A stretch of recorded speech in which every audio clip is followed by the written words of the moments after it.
Good afternoon, Philippines. Good afternoon, Stephanie. This is Drianes Casantillan.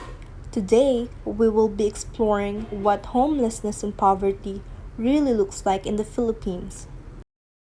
Capital, Manila City, has the highest homeless population in the world. This country has 4.5 million of homeless, including children, and 3 million of them stay in Manila alone.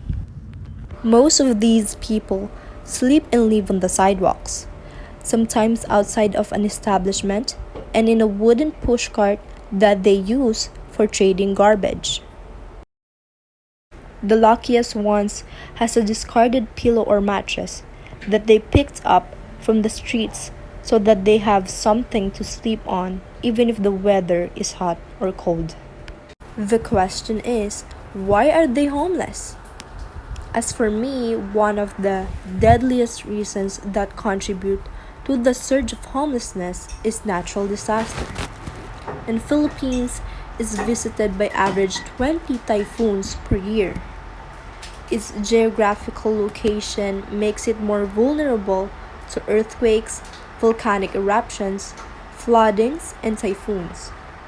Due to the disasters that has been mentioned, majority of the infrastructures and agricultures were destroyed and it had brought devastation to the Filipino families. A large amount of citizens lost their loved ones and even their homes were damaged. This caused them to be physically, mentally, and emotionally stressed and left them with no choice but to live in pavements on the roads. Most of the homeless people also came from economically disadvantaged backgrounds. As a result, they didn't have proper education and some didn't even finish high school. With no degree or even a high school diploma, their employment opportunities are severely limited. Disabilities and illnesses can have a profound effect on people. Aside from the high cost of medical treatments, being disabled also keeps them from working. With this, it's easy to see why over 40% of homeless people in the Philippines have disabilities.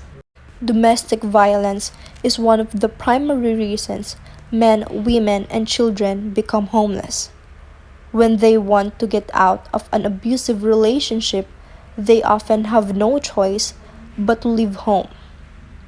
With most of them having no work or any source of income, finding stable housing can be difficult. That's why they often end up living in their cars, homeless shelters, or in transitional housing services. These circumstances lead us to poverty. In the Philippines, poverty is not a rare sight. Plenty of the people have been dealing with this for most of their lives. They fight battles and overcome obstacles every day in order to survive. Here are certain and undeniable reasons that causes poverty. Family size and fertility rates. When people have no economic security and cannot rely on their government and a social safety net, they often have children to ensure they will be looked after when they are older. Where child mortality is high, there is an even greater impetus to have more children. Those circumstances can lead in turn to a culture which values high family size. This understandable human impulse can contribute to a vicious cycle. Families living in poverty with large numbers of dependent children may perceive the need to take children out of education early or marry off their daughters young. They will also often live in deprived communities where access to modern family planning is limited. All these factors combine to keep family sizes high, perpetuating the cycle. Poor healthcare systems. Extreme poverty and poor health often go hand in hand. In countries like Philippines where health systems are weak, easily preventable and treatable illnesses like malaria, diarrhea, and respiratory infections can be fatal, especially for young children. And when people must travel far distances to clinics or pay for medicine, it drains already vulnerable households of money and assets, and can tip a family from poverty into extreme poverty. Hunger, malnutrition, and stunting. You might think that poverty causes hunger, but hunger is also a cause and maintainer of poverty.